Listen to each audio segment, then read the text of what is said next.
Chapter 5, Finding Investment Properties. You know, guys, this is the part in real estate I think that people get super excited about because this is rubber hits the road. And I've asked Steve Earle to come and join us here on Chapter 5 because Steve Earle is the one and only individual of anyone that I've ever worked with that was really able to consistently find me super good deals. And it was him and I together that ultimately created inside of REIC a real estate brokerage that could find unlimited deals at these super powerful discounts. So Steve, thank you so much for being here tonight. Glad to be here. You're very kind with your words. Okay, now listen, my first home that I bought was valued at $150,000, but I only paid $110,000. And before buying that property, I had a net worth of $0. So how's that for a jump in net worth in just one day? The exciting part of this stage is that you can make more money in an initial real estate investment than you can working an entire year at a job. Imagine how it would feel to increase your net worth by $40,000 with the signing of a few documents. Isn't that worth learning how to find great deals in real estate? Now, when I was just starting out in real estate, I spent countless hours combing through real estate magazines, classifieds, exploring neighborhoods in search of for sale by owner and listed property signs and hot deals. It took so much time and effort that I realized that it could very easily be a full-time job. It wasn't how I wanted to spend my time. I wanted to spend my time making deals and creating profits. I listened to an expert who said, if you look at 100 homes and make 10 offers and get 3 offers accepted and purchase 1 property, that's probably going to be a tremendous deal. Which, you know what? That sounds really good on paper, and he's probably right. The only problem is that it's not practical. It takes hundreds of hours to consider hundreds of properties. And for a guy like me who's real estate, that might work. Steve, for a guy like you who's real estate, that might work. But for the average person that's just doing real estate for the money, they're going to get burnt out like after their 3rd deal, which is why it's not very realistic. So I knew there had to be a better way, and I set out to create it. I wanted a system that would fulfill 3 criteria. 1, I wanted the best deals in my area sent to me every morning like clockwork. 2, I wanted only single-family residences worth less than the median home price in my area. And 3, each property would need to have at least 15% equity for me to even consider looking at it. And if you write those down, you're going to save yourself a lot of heartache and make a lot of money in real estate if you'll just obey those 3 rules. Now listen, I developed the finding system and the results surprised me. After the first week of trying it out, I had 4 excellent deals under contract. And pause, when I say I developed the finding system, that man is here in the booth with me, Steve Earle, because he was not only a real estate agent, but more importantly, first and foremost, he was an investor who was leveraging a license to find really good deals on the market. In fact, Steve, how did this whole relationship with us really get started the way you recall it? I believe that, I've been practicing, as a real estate agent for not that long, actually, a couple of years after I'd gotten into the business and had decided to get my license because I was buying enough homes myself that I figured I might as well get a discount. And one thing led to another, and I started helping other people, other investors buy real estate. And I believe kind of by accident, you came across a report that I would generate for potential investors, and you saw that list, and I came out with it once a week. And so you called me up, I think, and I showed you a couple properties, and kind of to my surprise, you bought like the first home I showed you. And that wasn't very typical. and that's not the typical scenario for even most investors. They spend and actually waste a lot of time looking at a bunch of properties that in the end don't serve their purpose. But when you saw a property, a good property, you recognized it immediately and you acted. And so that impressed me greatly. And one thing led to another, and you started buying a number of properties, and you were also helping some of your clients buy properties, and one thing led to another. And I became kind of your exclusive agent guy. And we kind of went from there. Well, and you were able to do something, Steve, that so few people were able to duplicate. I had worked with a lot of other people, but you consistently knew how to manipulate the market to see through all the homes to find the very few that really had the equity. That's what impressed me. And that's why after the first week, if you remember our first week of doing the system, I had all 4 homes under contract that I was looking for. What totally shocked me, however, was I had no idea that the market would continue to yield so many deals. Well, and that's the beauty of this whole thing, is that it's not, our system for finding isn't contingent upon what the market is doing. The system that we've put together. And I know that you're going to talk about this, so I'm not going to go into it. But the system that we put together is just really straightforward, and it's not contingent upon anything in the market as far as what the market is doing. It can be an up market, a down market, a sideways market, doesn't matter. Well, and what you and I began doing was 100% in alignment with my strategy in life, my philosophy. Again, if you want something done right, don't do it yourself. I had gone from wasting a lot of time looking at homes and partnering with you. You had a great system for finding these deals. And all of a sudden I could spend way more time doing some of the things that I wanted to in my life. And so by this time we had built this small team and we were receiving about 50 solid deals a month. Remember that? Yeah, I sure do. So we quickly got frustrated with our inability to purchase more than just a few at a time. And that's really what gave birth to REIC, because now we had all these people that were coming into our lives, people coming into my life saying, Kris, teach me, show me, teach me, show me. And you know what? Now for the first time, I had an abundance of real estate deals that I could help them get into. In this chapter, we're going to learn the same system I've used to identify hundreds of profitable deals. There are 4 steps to this process. 1, define the criteria of the property you want to look for. 2, find the properties. 3, evaluate the properties. And 4, negotiate and get the good deals on a contract. Now, before you get ahead of yourself, I want to stress how important it is when you start looking for properties, you've got to be prepared first to purchase them. The next chapter, we're going to be talking about how you can be prepared to buy a lot of properties. And that's just the first thing that you've got to do when you actually look at getting into this system. Straight pass sign number 4. Be prepared to purchase before you start looking. So meet with your mortgage broker, make sure you got a plan, make sure you are pre-qualified. That's part of doing a strong negotiation. And with that in place, let's jump into the first segment here called defining the criteria. Now, before you start looking for investment properties, there are a number of essential criteria that must be understood. These define the types of properties to look for and will help you weed out a lot of time and energy wasters. And they include the following. Only purchase below the median home price. Steve, what does that mean? Kris, I can't tell you how important that is. People oftentimes get themselves caught purchasing homes that are really great deals, but in the end, they're like $1 million homes or they're $500,000 homes, and they have nobody who can either rent them or buy them from them. So it's super important to buy below the median income so that the largest segment of the population can afford them after you're done with the property. Yeah, this is one of the critical keys that sets the straight pass system apart from any other. Specifically, it's one of the core factors that helps us maintain profitability and reduce risk in any market. People always need homes regardless of market fluctuations. Buying homes below the median home price in your area provides immunity from most market volatility for a couple of reasons. First of all, the median home price range experiences far less value fluctuation than almost any other. So if you buy something over the median or over the average for your area, yeah, it's going to get rough at times. Second, if we can purchase homes at least a 15 or more % discount in the market, that's going to create a massive margin of safety protection for you and your investments. Now, these often end up being, entry level or mid-level size homes. And in my area, the median home price is $250,000. And this number is going to change depending on the market that you're in. You can do some research online, Google it, and you'd find that out pretty easy.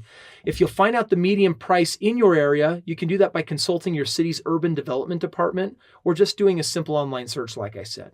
Now, most real estate systems will teach you to buy anything that has a lot of equity, but equity in a home that won't sell is meaningless. For example, suppose the median price in your area is $200,000 and you find a home that appraises for $1.5 million and you can purchase it for $1 million. You're blown away. Oh my gosh, I can buy this house and it's going to have $500,000 of equity.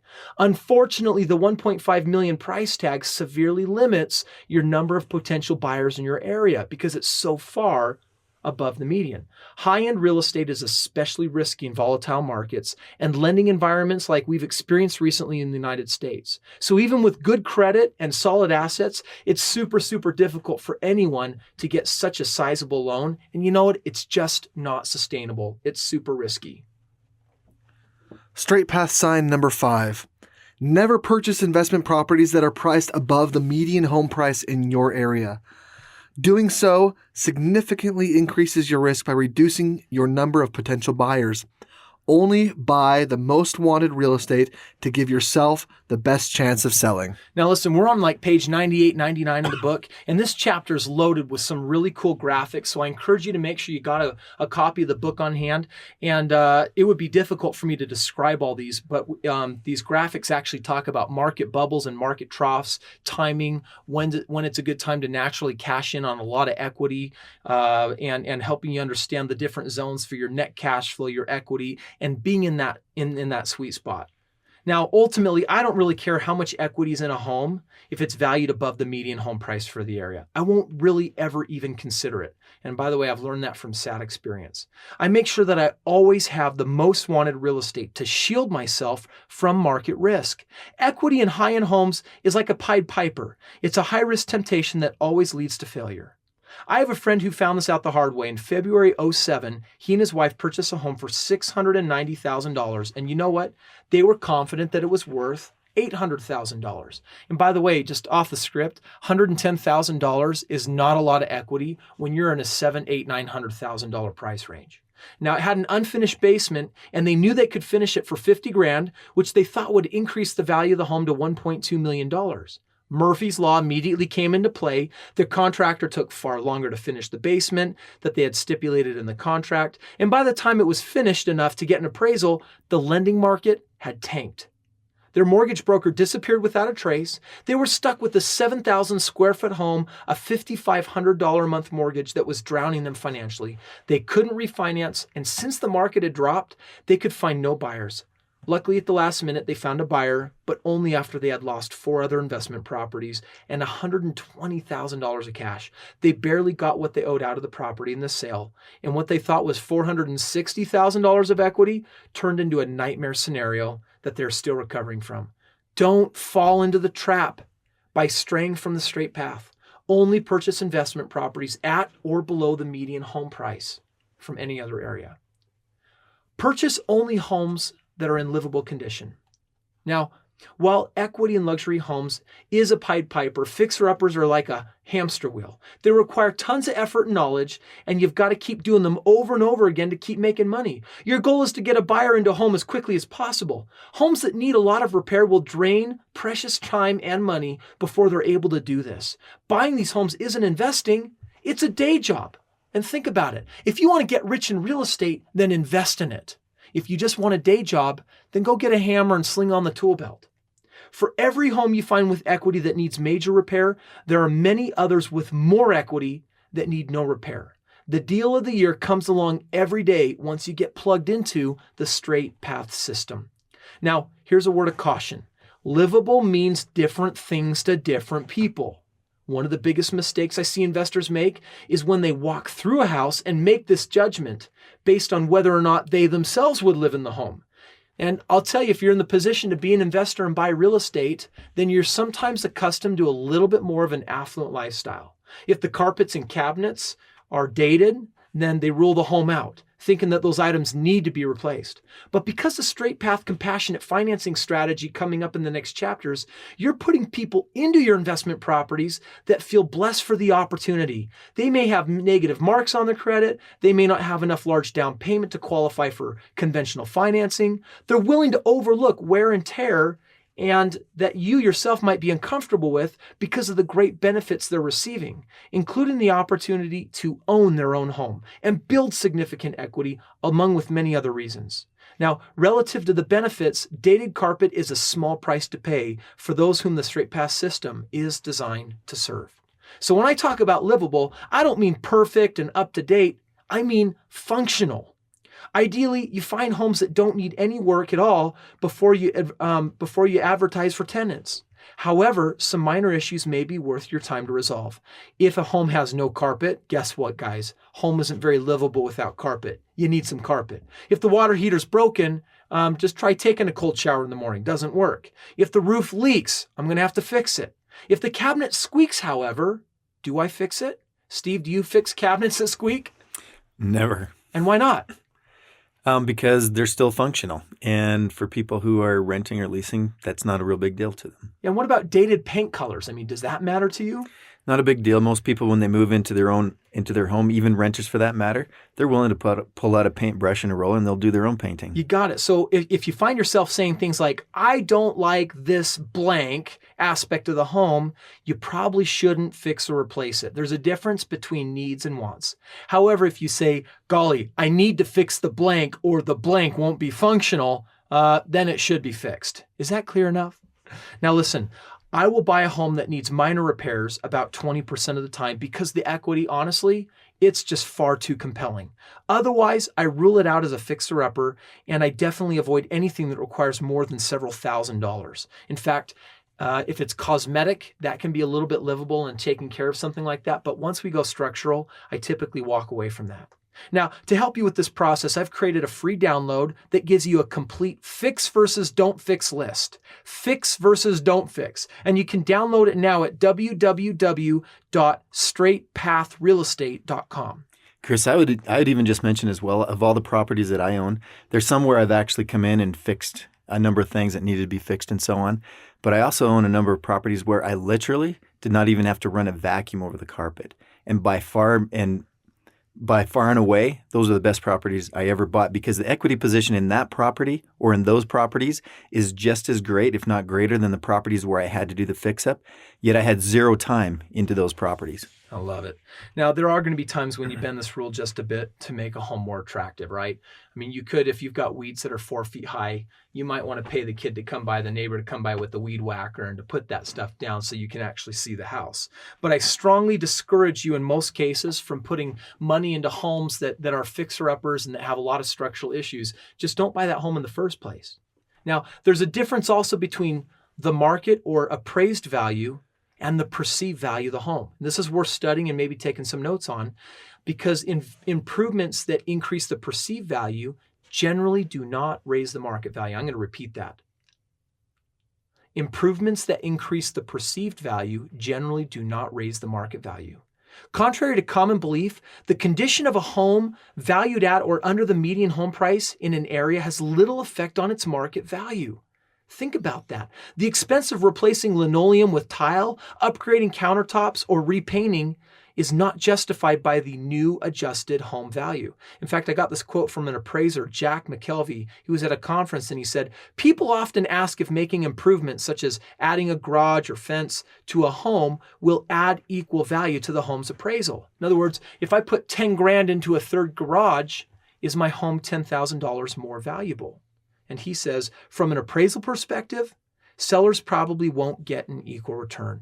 However, improvements may add appeal to help the home sell. And this is the point that I like to make is that the perceived value, if you do some fix-up and some cosmetic work, you can get it to move faster, but are you going to recuperate or make a lot more money off of the home? Well, generally not.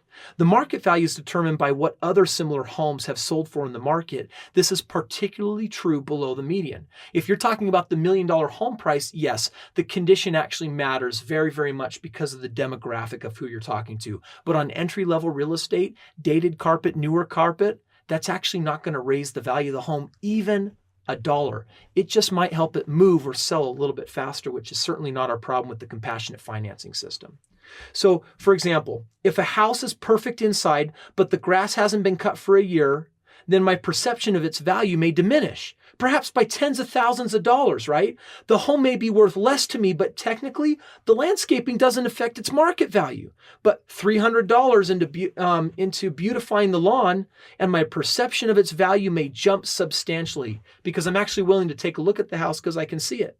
So there may be even worse issues, though, such as a worn or dirty carpet or a poor paint job that may decrease the perceived value of the home by as much as $50,000 for certain individuals, even though the carpet and paint could be replaced for as little as $5,000.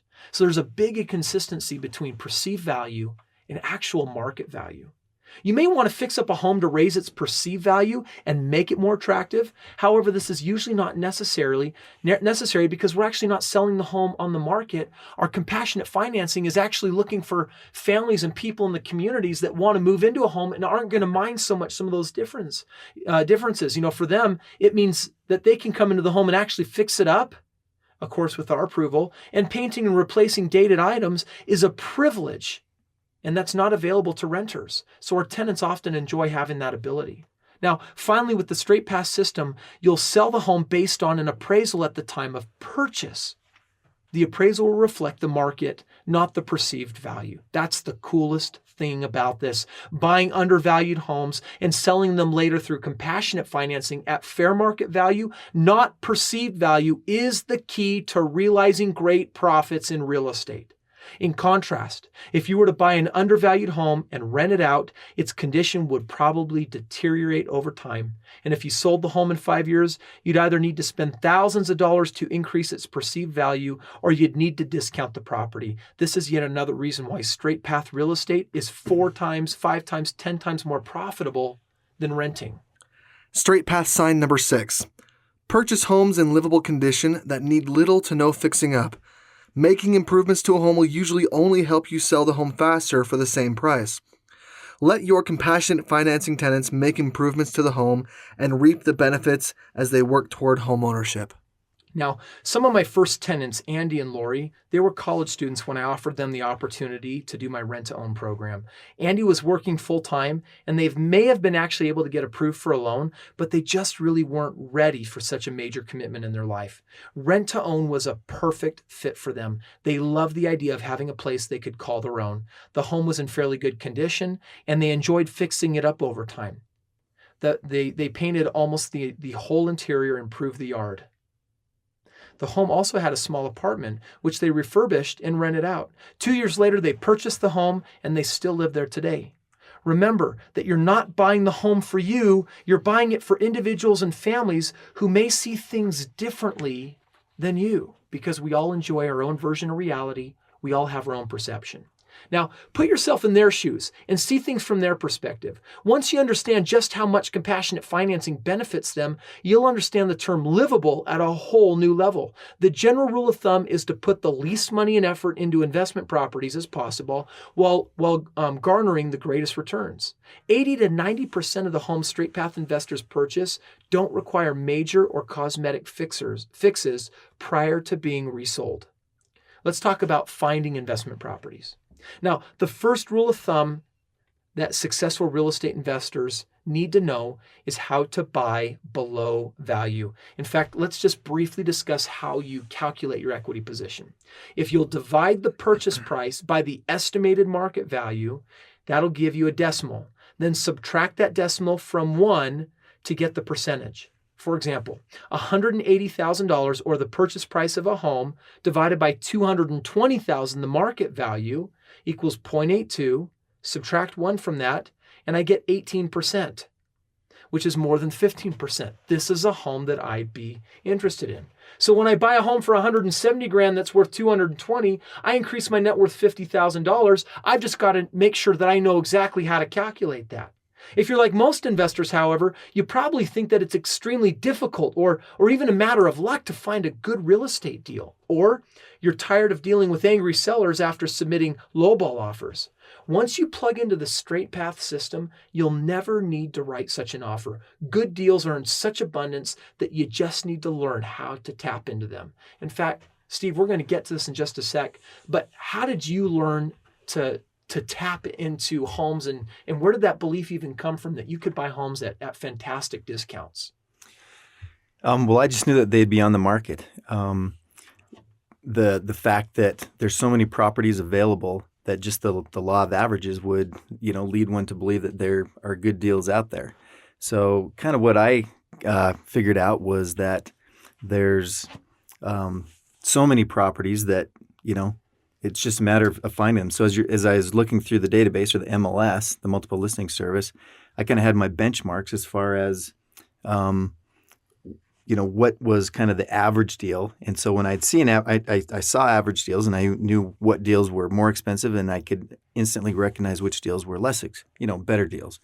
So I think you're going to get into that concept just a little bit as far as the bell curve goes. And I'll let you get to that later. Awesome. Straight path sign number 7. Buy only homes with at least 15% equity position. This is one of the most important ways to shield yourself from the risk of market downturns. The market must drop by at least 15% before you're adversely affected, which is extremely rare. And even if this does happen, you're never forced to liquidate at a loss. Yeah, this is kind of cool. In fact, I'm just going to throw this in here right now that I actually have 5 rules. And when I go to buy investment properties, generally I'm looking for single family, minimum of 3 bedrooms, something with at least the 15% discount. And actually just those first 3 rules right there alone is enough to save my bacon. The 4th one is buying below the median, so I'm buying in the right market. And then I have to consider what kind of down payment I'm putting on the home. And we'll get to that in the next chapter. Now, overall, you might be wondering if these great deals actually exist or if they're only available to a privileged few. They do exist. However, we live in a world of naysayers and people that just don't believe things like this are possible. And you know what? Feedback is they get exactly what they want in life and we get what we want. So open up to the possibility of that belief right now that it is possible. In your area, there are thousands of homes that are listed. 90% of those homes are listed at the right price and take an average amount of time to sell. A few percent, let's call it the top 5%, however, are listed way too high. And Steve, what do you think happens to homes on the market that are listed every day way too high? They don't sell. Yeah, they sit for a long time, right? But what people often don't consider is that at the other opposite end of the bell curve, there's a few percent of homes, a very small percentage, that are listed every single day with massive amounts of equity. And there's such good deals, they're in livable condition, they're bought below the median, and with all that equity, they go in a snap. They go real fast. So what we do is we develop the system to capture those homes. Those are the only homes on the market that we're interested in buying. And Kris, I'd just say that's the beauty of the system is the fact that you don't have to come in and lowball and take advantage of somebody in order to get a good deal. The fact is that the good deals exist and they're there for the taking. There's no extra negotiating involved and there's no loser in the deal. You're buying something from somebody who wants to sell it for that price and you're taking it off their hands and you're doing them a favor and they're doing you a favor. So it's kind of a very nice symbiotic relationship where both parties win. Exactly. These below market value homes often aren't even short sales or foreclosures. And so the big question then is, how do we find them? We search for real estate where there is the least competition, okay? The best place to find deals is the MLS, the multiple listing service. And that might seem like the most unlikely since the MLS is so well known. The irony is that it's exactly why it's the best place to look. Think about who has access to the MLS. Steve, how many in our area, how many real estate agents are there? In our area, there's a couple thousand. Yeah, and all of them could be looking at the market and we could be competing with all of them. Except in my experience, what I found is that, and I'm just going to share this very openly, in my experience, most real estate agents are incompetent to my needs. Right? Because my needs as an investor, I've got a very specific system. Most agents don't even believe that you can buy real estate at these fantastic discounts. And so when I go and I talk to these agents and ask them to help me out, half the time they think that I've got a bird in my head. Now that's what the Germans do. They point to their head and they say, that means you got a bird in your head and that means you're crazy. That may not work for you. And so that's kind of one of the frustrating things about working with real estate agents. And yet the MLS, it's clouded, it's shrouded, and it doesn't take the really good deals and it doesn't put them in the most obvious places to be found. It's only through being intimately acquainted with how to do the searches that we can teach and show you that you can actually find these homes. So most important, we don't have to create deals with substantial equity by lowballing, Steve, like you said, or through lengthy negotiations. We're simply not interested in 95% of the listed real estate. Eliminating the majority of homes makes it easier to shift through the precious few that we are interested in. And if you consider only homes that are already great deals to begin with at their current listing price, then you're going to fulfill rule number 1 in real estate, to buy only undervalued properties. You'll make your money when you buy, you'll realize the profit when you sell. Straight past sign number 8. Avoid competition from investors by staying away from common arenas, such as short sales, foreclosures, auctions, and notice of default lists, and looking for properties solely on the multiple listing service. You too can learn to leverage the MLS to find the best deals in your area. A few people are unable to use our finding system, such as those in areas with extremely low populations. But you know what? For most investors, at least hundreds and usually thousands of homes are listed weekly on the MLS. Now, there are a number of reasons why people list homes for less than market value. It might be a distress sale because of extenuating circumstances. Perhaps it's a divorce, a job loss, or a job transfer. It can also be for positive reasons. For example, I once bought a home from an individual who had recently sold his business and wanted to move quickly to his retirement home in Arizona. And he didn't care that he was selling the home with $50,000 of equity. He just wanted to move on to that next part in his life. In fact, it had an award-winning garden in the front yard. Absolutely beautiful home, stainless steel appliances. Now, whatever the reason these homes don't last, whatever the reason is why these homes are being sold at a good deal, one thing that really remains true is that they don't last. They're literally here today and gone tomorrow deals. Once they're identified, it's critical that we act on them immediately, or you're going to lose them. You should already be pre-qualified to purchase the investment property and have a specific plan for purchasing the home. Your success at this stage is largely a function of speed. This is precisely why you need a predictable system to help you find and analyze potential deals quickly.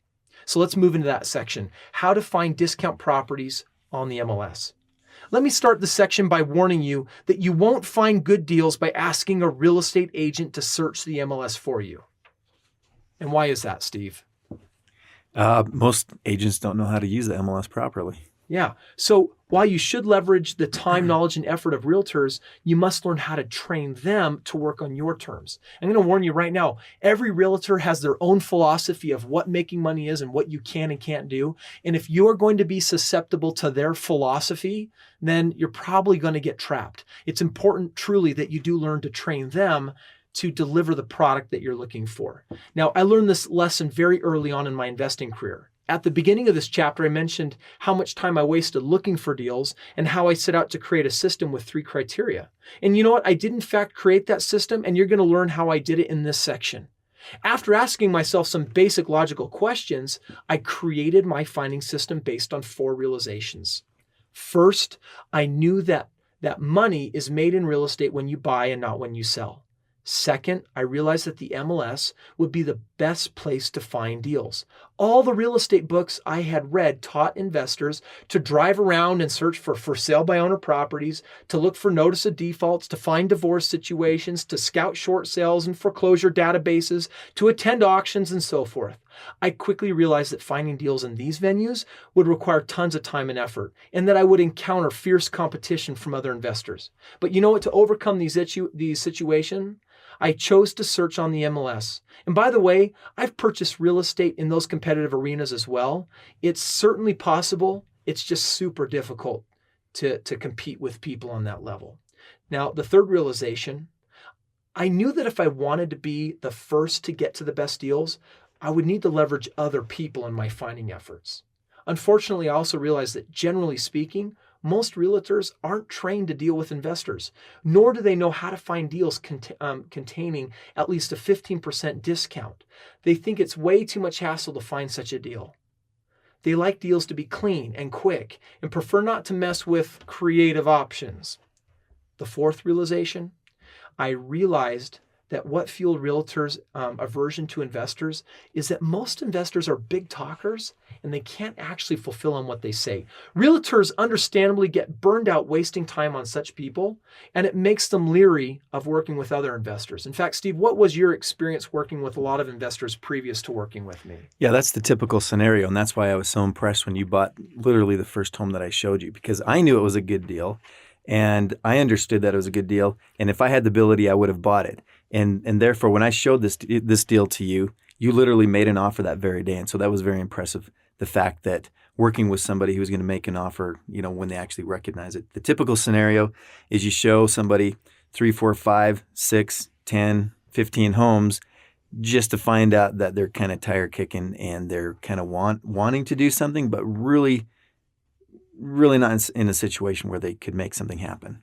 So agents appreciate investors who can identify good deals quickly and who have the ability to act on them without complication. In addition, most realtors don't really even believe it's possible, in my experience, to find homes with these massive discounts. In fact, in the finding system I'm going to share in the book here, you're going to run up against that, and I'm setting that expectation because when you get a lot of people saying it's impossible, just know that when you find the person that can do it for you, it makes all the difference in the world. Now, with these 4 realizations and armed with them, I grabbed every real estate magazine, every newspaper classified I could find, and poured over property descriptions. And guys, now I'm giving you the secret. My goal wasn't to look at real estate. I wanted to identify realtors who understood what I wanted to accomplish and would be valuable assets for me. I discovered that for every 10 or 11 realtors, there would be one who would use terms and phrases such as great investment property, strong discount, high cap rate, and did, threw out some kind of phrase to indicate that it was a good deal. And after a few days of this, I identified 10 realtors in my area who I felt would be a good fit for me and my goals. I remember the day I called them like it was yesterday. This was so cool for me. This was several months after my wife and I actually purchased our first property. And since we had bought it at such a great discount, we had a lot of equity. And we extracted that through a refinance. I then had enough money for a down payment on another property.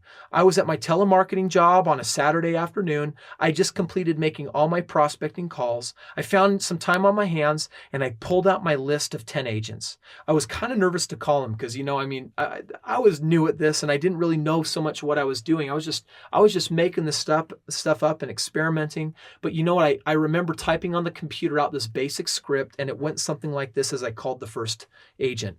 Hi. My name is Kris Krohn. I'm a local real estate investor. I'm pre-qualified to buy my next investment and put 20% down. And after reading your listing, it sounds like you represent investors. I wanted to let you know that if you came across any good deals, I'd like you to call me. And I'll go take a look immediately. I'm looking for homes with at least 15% equity discounts. I then left them my phone number and I would see if they would call me back. And here's what happened. When I gave them the 15% discount criterion, 8 out of 10 of them told me, that I was crazy and that it wasn't possible or that getting a discount that high wasn't going to happen. However, I did have 2 of them that didn't balk, and they actually that day, one of them sent me some email listings of some possible homes. Although I wasn't very knowledgeable or sophisticated about real estate, I'd spent time familiarizing myself with real estate pricing in my area. I'd broken up the area into logical quadrants and then studied the price per square foot just so I could get a very basic idea of did I or didn't I have a possible deal here. And the price per square foot in your area, if everything's selling for $80 a foot, then if you find a deal for $60 a foot, there's an indication that you might have a house at a fantastic discount. It's not a surefire way of knowing what a house is worth. It's just the first indicator. So to calculate the price per square foot of a home, divide the asking price by the square footage. For example, suppose you're considering a 2,400 square foot home with an asking price of $136,000. You take $136,000 divided by 2,400 square feet, and that equals $57 per square foot. This formula does not determine the market value, but it does help in recognizing potential deals. The key is to be very familiar with the price per square foot for specific homes in specific areas. This makes it very easy to spot potential deals when you receive lists from realtors. Okay, so let me continue with my story. This is so cool. This real estate agent that day, he actually sent me 3 listings. And he emailed them over to me. And based on my research, there was one of the homes that jumped out at me. It was a 3,000 square foot home that was priced for $150,000. And I knew that similar homes were going for about $80 a square foot. This one was listed for $50 a square foot. I immediately called the realtor and told him I was very interested in that particular property. And that afternoon, I drove out with my wife to 1110 North, 77 East, and it was a bank foreclosed home. The bank had just listed it. And had I done the exercise the day after, it would have undoubtedly been under contract. But that day, we went out, we made an offer on that home, and I still remember this as if it was yesterday because I had acted immediately and knew the equity value that was in the home. We made an offer and we got that home under contract. That was the exciting part. The disappointment came when I asked the realtor to keep bringing me properties, however, and he was unable to duplicate the process. He'd bring me a good deal and then 10 bad deals. And I soon recognized that there was a good deal that day on the market. And because he was willing to search, he was able to find it. but consistently duplicating that result over and over again, that's just not a gift and talent that most realtors have. Steve Earle, you were one of the first realtors I ever met that as an investor understood what discount was, and you never once ever showed me a property that didn't have a ton of equity in it. And that's why we hit it off. You and I did 50 deals, and then we started this company and we really got things smashing. Now, when I was ready to purchase my next property, I started from scratch again. And you can do this exact same thing. You're looking through the classifieds, you're looking online, you're looking in the real estate magazines, not for homes, but you're looking for realtors, ones that specifically represent investment properties.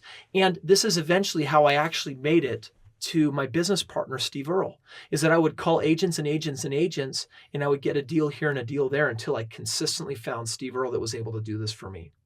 Now, although individual realtors couldn't duplicate the results, my research system did.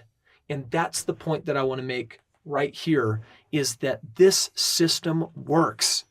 Straight path sign number 9. Leverage the time and resources of realtors by having them find deals for you. Now, REIC has a complete in-house system that finds deals every day, often within minutes of them being listed on the MLS, and we show our clients everywhere around the nation how they can put the same process in place to find these deals. Here are the main points, though, that I want you to learn in duplicating my finding system in your area. Don't look for properties. Look for realtors instead. Find every outlet for real estate advertisements in your area and search them to identify at least 10 realtors who use keywords that indicate that they work with investors. Second, once you've identified 10 realtors, call them and tell them what you're looking for. Use that same script that I gave you just a little bit ago. Understand that a lot of them are going to think you're crazy, but you're going to find a couple that don't. And they're the ones that are going to scour the market that day and the next day. And that's your greatest potential to see if there's a deal that day on the market. Number 3, understand that it's not agents that will yield good deals. It's the market.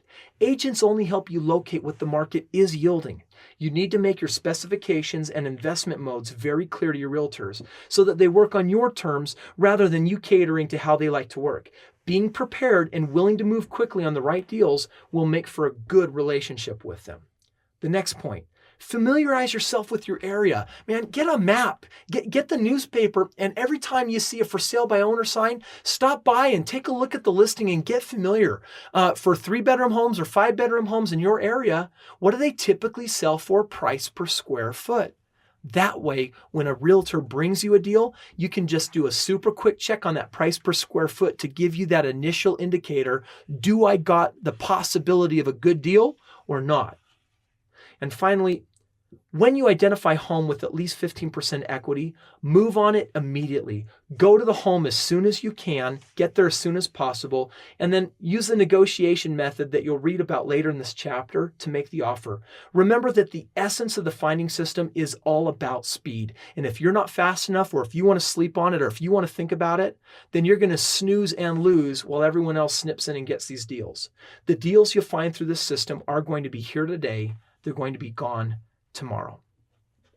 Now, this next section that I'm really excited about, I think this is where really rubber hits the road. We're going to talk about how to evaluate potential investments. And again, I've got some downloads coming up that you can get on straightpathrealestate.com. I highly recommend making sure you have a copy of the book because we're on page 113 here and we're about to get into a number of really important graphics and CMAs and documents and paperwork that are really going to make it easy to understand exactly how to evaluate potential investments. Now, you've found a property that you think has great investment potential. You've been out with the realtor, you've done your price per square foot. It looks like it could be a good deal, but you don't know for sure. At this point, utilizing a proper evaluation process is critical. And the evaluation process consists of a comparative market analysis and a walkthrough visual inspection. Now, before I explain these, it must be understood that there's really only one good way to determine a property's true value, and that's to sell it. Remember, however, that we've got this short-term buy and hold strategy going on that usually lasts 2 to 5 years. We're not interested in selling immediately. We just want a close approximation so we get a feel for what it's worth. And because our system operates on speed, we want to buy homes before typical investors get their hands on them. Now, a comparative market analysis, or a CMA, is an acronym that you are going to learn and become very familiar with. It's like an informal appraisal that helps you determine the value of a home so you can make sure it holds enough equity. Contrary to common belief, a CMA provides a much more accurate market value than appraisals because of a few reasons. And I detail these out in the next chapter, but here's a couple of steps that I want to give you. Number one, locate all possible comparables on the MLS through your real estate agent. Number two, choose which properties apply from the list that is generated through your search. The goal is to narrow down the list to the most relevant 3, 4, or 5 properties. Number three, estimate the market value of the subject property. That's the 3 steps to getting clarity on what a home is worth and evaluating it. So let's go into all 3 of these. And Steve, if you have any comments on this, feel free to speak up, because this is a super detailed process. And the purpose of this book isn't to make you necessarily an expert, but it's to get you started on the straight path system. And you know what? The information here is usable enough that we have people successfully going and buying homes with tons of equity because of what we're talking about right now. Step 1, locating all the possible comparables. After your realtor has sent you a potential investment, you're going to ask him or her to generate a list of comparables. If you want, they can do the CMA for you. I prefer that you train the agent to give you what you want so that you can actually create what you want. You want them to actually give you the list of comparables. You should identify every possible comparable property in that region. And the first list will include really good, really great, or really poor comparables. The selection process comes after this step. At this point, we're just generating a list of the possibilities. Now, for your initial list, you want to find properties that have sold in the last 6 months within a 10-block radius or so of the subject property. And generating this list requires access to the MLS, which is one of the reasons I recommend you work with a realtor. There are some other reasons like protection as well. Let's go on to step 2, identifying the most relevant properties. This is where you're going to want pen and paper. There are 8 core factors that determine relevance with comparables. Square footage, bedrooms and bathrooms, layout, year built, location, percentage of home finished, sold price, listing date. Obviously, the most relevant comparables are those that will most closely match your subject property in all 8 of these areas. So it's super critical that you choose these properties rather than your realtor, at least until he or she is trained in this system. Few realtors will know how to choose the most relevant properties and sometimes can skew the facts. Steve, do you know what I'm talking about here? Oh, absolutely. If you get someone who doesn't really understand that you need a solid equity position, you can kind of manipulate the data to make it say what you want it to say. So you need to be working with an individual who you truly trust as well. So that's a big factor. Yeah. Make sure you trust them, but trust yourself with this information. Let's go through these 8 and make sure we're clear. Number 1, square footage. Now, these are Kris Krohn's recommendations. I think that you should be comparing the home that you're looking at buying to other homes that are within 15% square footage of each other. For example, if the home is 2,000 square feet that I'm looking at buying, then I only want to compare it to other homes that range between 1,700 and 2,300 square feet. Number 2, bedrooms and bathrooms. If the subject property has 2 bedrooms, then you can compare a 2 or 3 bedroom home to it. But if it has 3 bedrooms, you can compare 3 or 4 bedrooms to it. If it has 4 bedrooms, you can compare 4 or 5 bedrooms.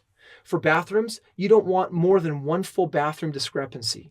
As you become familiar with market values in your area, you'll find there's a much greater jump in value when you go from a 3-bedroom to a 4-bedroom, and less of a jump when you go from a 4-bedroom to a 5-bedroom, but a really significant jump between a 2-bedroom and a 3-bedroom. Going from that 4 to 5, though, like I said, not that much of a difference.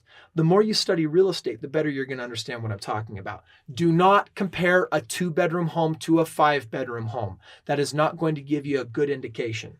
Number 3, layout or type of home. The ideal comparison is that you're looking for a home that has a similar layout. So I'm not going to be comparing a rambler with a basement to a 3-story home. Or I would certainly never compare a single-family home to a condo. Steve, what would happen if I did that? Well, your values are way off. They'll be skewed, and it's just inaccurate, period. Yeah, there's a call out box on this page. Let me share it real quick. Actually, Stephen. Sure. Free video, How to Perform a CMA. It's difficult to describe the market analysis process in a book. To make it as understandable as possible for you, we've created a video that walks you through the process step by step. Access it now at www.straightpathrealestate.com. Again, that's www.straight, spelled STRAIT, pathrealestate.com. That's a really cool video, by the way. I got to tell you, to put all the resources together to put something like that out, there are too many lessons, valuable lessons to learn by watching that. Let's continue. Number 4, year built. The newer the home, the closer your comparables need to be to the year built. The older the home, the larger the discrepancy you can allow for. For example, if I'm considering a home that was built in 05, I don't want to really compare it to homes that are more than 5 years old. But if I'm talking about a home that was built in the 60s, well, I can compare it to a home that was built in the 50s or the 70s, maybe within 10 years. The newer the home, it becomes more important that the age you compare it to is similar. The 5th one is location. This is huge, guys. Ideal comparables are within 10 square blocks of your subject property. Steve, what happens if you start going outside of this 10 block criteria? If you go too far outside that criteria, you get into neighborhoods that are completely different from the neighborhood where the subject property is. And oftentimes that can really skew the value of a property. The other thing to keep in mind here is not just the 10 blocks, but sometimes literally across the street is a neighborhood where they have, upper end type homes, and right across the street you have lower end homes. And so sometimes you have to just be aware of the neighborhoods themselves and the 10 block radius. Although that's a great rule of thumb, you also need to kind of understand and know the area. Number 6 is finish percentage, okay? And if you're in an area that has, for example, basements, in my area, we've got basements. Some are finished and some aren't. I would never want to compare a home that has a fully finished basement, maybe an extra 1,500 square feet finished, to a home that has a basement but hasn't been built out yet. So the square footage on paper may look similar, but if only half of it's usable space, that's going to skew your numbers. Number 7, sold price. If a home sold for less than its listing price, that can tell you that it may have been listed too high. Conversely, if a home sold for more than its listing price, it may have been listed too low. So just be aware of that. And you want to look at that in conjunction with the listing date, because if a home was listed and got under contract and sold within 5 days, then that would tell you that it may have been priced too low. And likewise, if it was sitting on the market for a year, what could that mean? Well, it was probably listed too high. The other thing to take note, Kris, is the type of sale that it was. Was it a short sale or a foreclosure? Was it a distressed property? Because that will also skew your results in terms of comparables. Awesome. So that was step number 2. Number 1, generate the list from the MLS, from the agent. Number 2, you pick the comparables. You may have 50 to pick from, but you're going to look and compare all of these so we can get to step number 3, which is determine the market value. Once you've identified at least 3 relevant properties, the more you find, the more accurate the value will be. The next step then is to project the market value. Have your realtor use the MLS to do this. Input the most relevant 3, 4, 5 comparables to the subject property and run the report. So that we're completely clear, if I have a home that's out at this certain location and I've got a list of 50 homes that have sold in the last 6 months in the area, I'm going to look for the top homes that have the right kind of square footage, the right kind of location, everything within the parameters that I've just given you. And then you give them back to the realtor. He's going to pop them back in the MLS and you say, now I want you to compare this home to these 5 homes I've picked. And you know what it's going to do?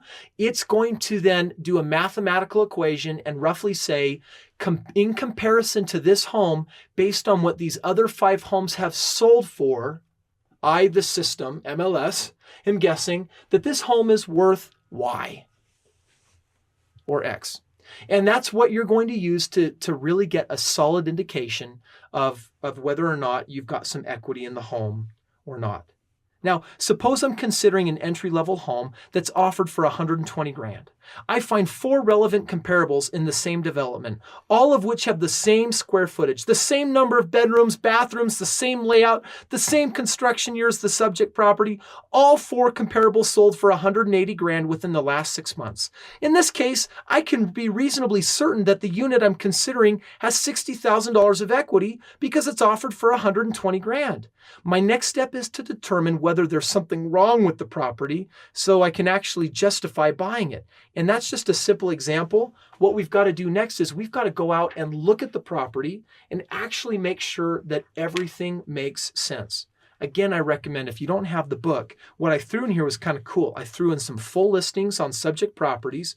I showed a whole list of homes you could pick, and you yourself, kind of like a do-it-yourself or choose your own adventure, go through the 8 criteria and cross out the homes to see if you arrive at the same conclusions I do, because I've picked 3 comparables for this subject property on a couple different examples, and with that, it is telling me whether I do or don't have equity.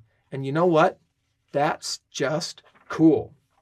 Okay, now here's the number 1 rule when performing accurate CMAs. The more you extrapolate or make educated guesses, the more standard deviations you allow, the more conservative your projections need to be. So Steve, can you think back to me on a home we were looking at where in the area there weren't any solds and we had very few comparables and it looked like there could be, I don't know, $60,000 of equity. How do you play it safe in a situation like that? So here's the scenario when you're in that type of a situation and you really can't find the comparables to validate what you think is the value of the home. Don't buy it. I love it.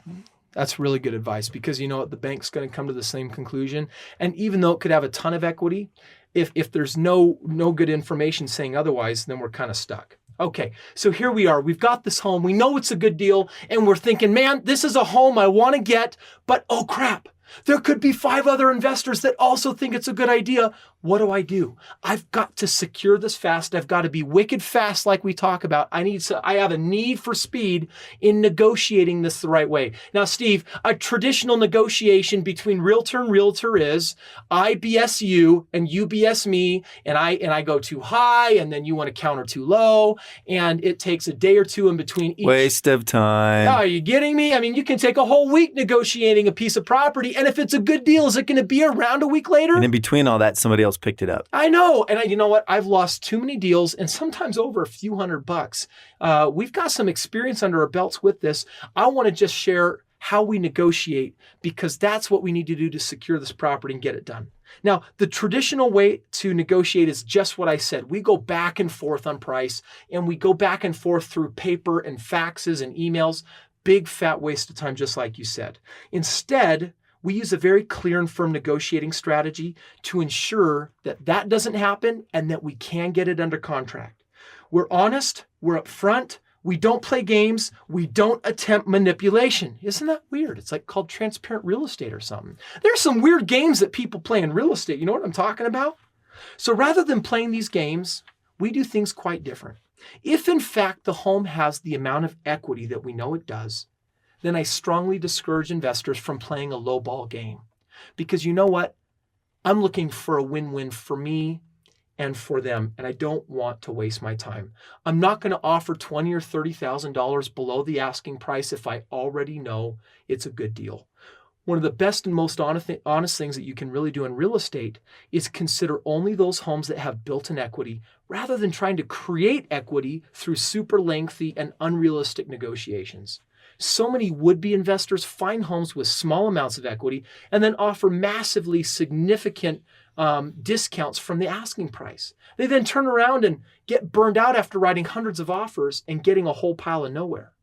After identifying a deal, we have our real estate agents actually call, and this is the technique. They call the listing agent to find out as much information as possible about what the seller is willing to accept as an offer.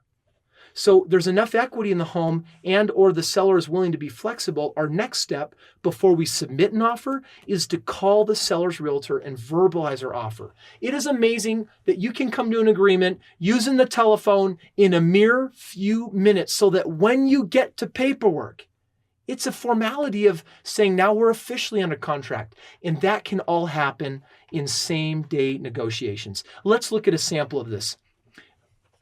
Hi, I'm calling on behalf of my client about a home you have in Bransbury. Is it still available? Yes, it's available. It just hit the market. I see it's listed for $120,000. How flexible is your client? He's a little flexible, but it's priced right.